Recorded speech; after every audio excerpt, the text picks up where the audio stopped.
নেই তুলনা তার সমকেহ না, তার লাগি হও দিওয়ানা, তার লাগি হও দিওয়ানা। শয়তানের প্রভাব থেকে বাঁচার আয়াত হযরত আবু হুরায়রা রাদিয়াল্লাহু থেকে বর্ণিত। রাসূল সাল্লাল্লাহু আলাইহি সাল্লাম বলেছেন, সূরা বাকারায় একটি শ্রেষ্ঠ আয়াত রয়েছে, যে ঘরে আয়াতুল কুরসি পাঠ করা হবে সেখান থেকে শয়তান পালাতে থাকে। মুস্তাদরাকে হাকিম।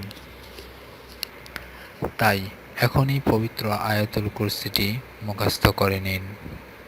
উচ্চারণ: আল্লাহু লা ইলাহা ইল্লা হুয়াল হাইয়ুল কাইয়্যুম, লা তাখুযুহু সিনাতু ওয়ালা নাওম, লাহু মা ফিস সামাওয়াতি ওয়া মা ফিল আরদ, মান যাল্লাযী ইয়াশফাউ ইনদাহু ইল্লা বিইজনিহি, ইয়ালামু মা বাইনা আইদিহিম ওয়া মা খালফাহুম, ولا يحيطون بشيء من علمه إلا بما شاء، وسع كرسيه السماوات والأرض ولا يؤوده حفظهما وهو العلي العظيم।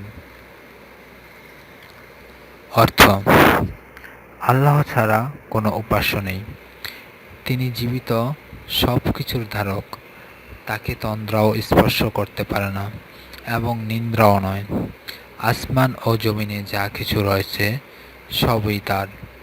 কে আছে এমন যে সুপারিশ করবে তার কাছে তার অনুমতি ছাড়া? দৃষ্টির সামনে কিংবা পিছনে যা কিছু রয়েছে সে সবই তিনি জানেন। তার জ্ঞানসীমা থেকে তারা কোনো কিছুকেই পরিবেষ্টিত করতে পারে না, কিন্তু যতটুকু তিনি ইচ্ছা করেন। তার সিংহাসন সমস্ত আসমান ও জমিনকে পরিবেষ্টিত করে আছে, আর সেগুলোকে ধারণ করা তার পক্ষে কঠিনও নয়। তিনি সর্বোচ্চ এবং সর্বাপেক্ষা মহান।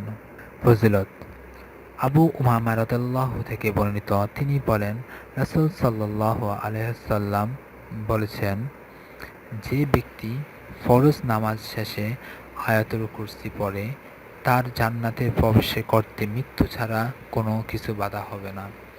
নাসাই। হযরত আলী রাদিয়াল্লাহু বলেন, আমি রাসূলুল্লাহ সাল্লাল্লাহু আলাইহি ওয়াসাল্লামকে বলতে শুনেছি, যে ব্যক্তি প্রত্যেক ফরজ সালাতের পর আয়াতুল কুরসি নিয়মিত পড়ে তার জান্নাতে প্রবেশ কেবল মৃত্যুর অন্তরায় আছে। যে ব্যক্তি এই আয়াতটি বিছানায় শয়নের সময় পড়বে, আল্লাহ তাআলা তার ঘরে, প্রতিবেশীর ঘরে এবং আশেপাশের সব ঘরে শান্তি বজায় রাখবেন। তারে ভুলে যেও না, ওরে অবুঝ মনা।